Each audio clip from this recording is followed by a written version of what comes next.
Thank God for that.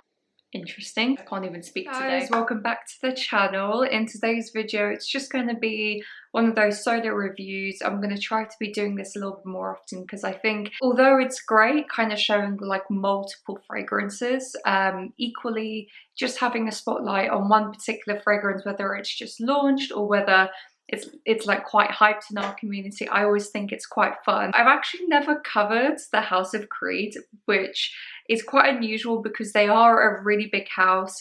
They're a luxury fragrance house and they're super well known. They have loads of different men's fragrances which are particularly popular. They have some women's fragrances which kind of either do really well or don't get really talked about in the community. So we'll just jump straight into it. The fragrance we're going to be reviewing today is called Queen of Silk, which have just recently launched. And I don't know about you guys, when I think of silk, especially the Queen of Silk, I'm thinking something quite smooth, seductive, mysterious, has, you know, an aura around something very smooth, silky. So it's really interesting because I'm kind of getting a little bit opposite to what the name suggests. And what I'm going to do is I'm just going to read out the description of this particular fragrance. It says here, Queen of Silk embodies the opulent luster and ethereal softness of silk.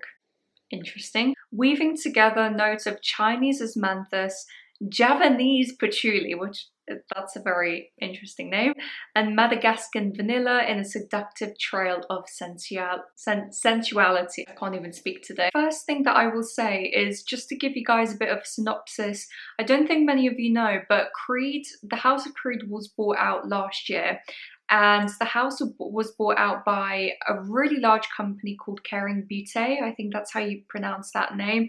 And essentially they own loads of luxury brands. So they own Gucci, Yves Saint Laurent, Balenciaga, and a couple of others, including Creed. So I feel like in most cases, whenever a company's bought out, they go in a different direction, right? And I feel like with this particular fragrance, they wanted to be bold, out there. I saw a lot of advertisement around this fragrance, and that's why I was really intrigued just to see what it's all about. So I have a sample here.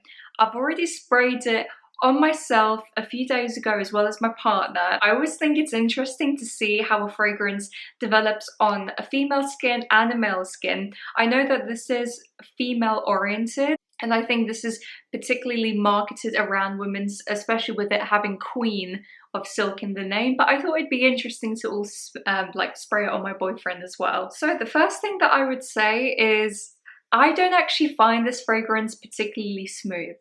I actually find it to be quite abrasive, and that's no disrespect to the brand at all, that's just my personal opinion. The reason why I say that is because I feel as though you're not getting smooth supporting notes as what you would kind of get from the name of this particular fragrance. So I've sprayed a little bit here and I'm getting more of the middle and base now, so it has kind of dried out. But the most prominent note to me is like this thick synthetic oud mixed with this really dense cloud of cashmerean. And I know that cashmerean isn't listed in the notes here. In fact, there is a lot of notes that I can't really smell that much, which is quite bizarre to me. To me, this is very oud, vanilla, and cashmerean heavy. So first you get that oud woodiness, which is quite typical in many fragrances. To me, this smells more of a synthetic oud. Luckily, it's not very barnyardy, so if you guys don't like that animalic, super weird kind of oud, I think you'd appreciate this one a little bit more. Sometimes it can go a little bit too rough, almost patchouli, you know, that very wet, mossy kind of darkness to it, and that's kind of what I'm getting in this particular fragrance. It is supported by a little bit more of a fluffy vanilla, and that's, I think, what saves this fragrance. I think if the vanilla wasn't in it, I don't think many people would really enjoy this fragrance at all. But luckily the vanilla kind of balances this particular fragrance out. And as I said, you kind of get this weird cloud of cashmerean. I know it's not listed in the notes, and I know some people might disagree with me, but And I said this maybe in one of my last videos, but it's almost like you get a wool jumper, you've thrown it in the wash, you come back out, and you know when it's warm and very fuzzy and dense, that's kind of the smell that you get in here. It's like a dense wool embodiment of this fragrance alongside a rough synthetic oud, as well as like a vanilla. As well as that, you do get other notes that are listed in this fragrance. So you get tuberose, osmanthus, myrrh, other floral notes in here as well. I think you even get some type of fruit, whether that's passion fruit. Being completely honest with you guys, I don't get that whatsoever. There's no lift in this initial fragrance. There's no bright notes to begin with. To me, this is very linear.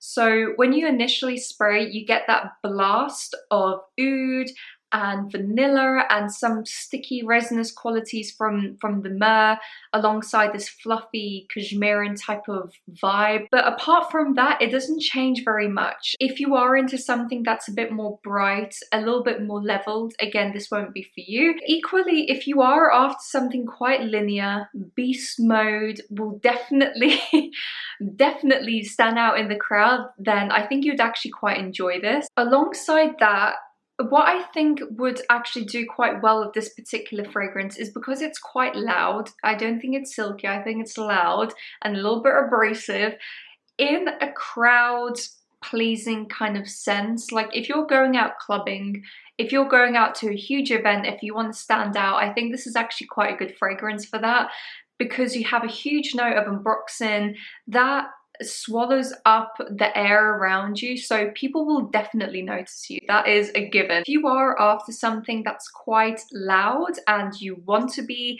spotted in the crowd, this is definitely for you, and a lot of Ambroxan fragrances tend to do that. So actually the longevity, the projection and the sillage on this fragrance is out of this world. So if you do want to create like a big oud, cashmere and vanilla bubble around you, then this is one for you. I would say one of the good things about this fragrance, it does change quite a lot depending on what skin you spray it on. So for example, on my partner's skin, it kind of went a little bit more woody, mysterious, and I quite enjoyed it a little bit more on his skin compared to mine. On my skin, it did go a little bit sweeter, thank God for that, and it wasn't as abrasive, but still, it really caused me to have a little bit of a headache. I wasn't so keen on it.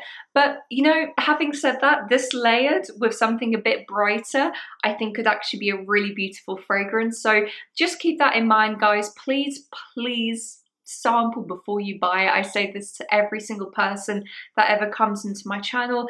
Please give it a go. Tell me what you guys think in the comments down below. Have you tried this fragrance? Would it be something that would be up your street? And if you have tried this fragrance, please tell everyone in the comments, because I'm actually really intrigued. That is just today's video, guys. It's Creed, Queen of Silk. Keep tuned and I'll see you later.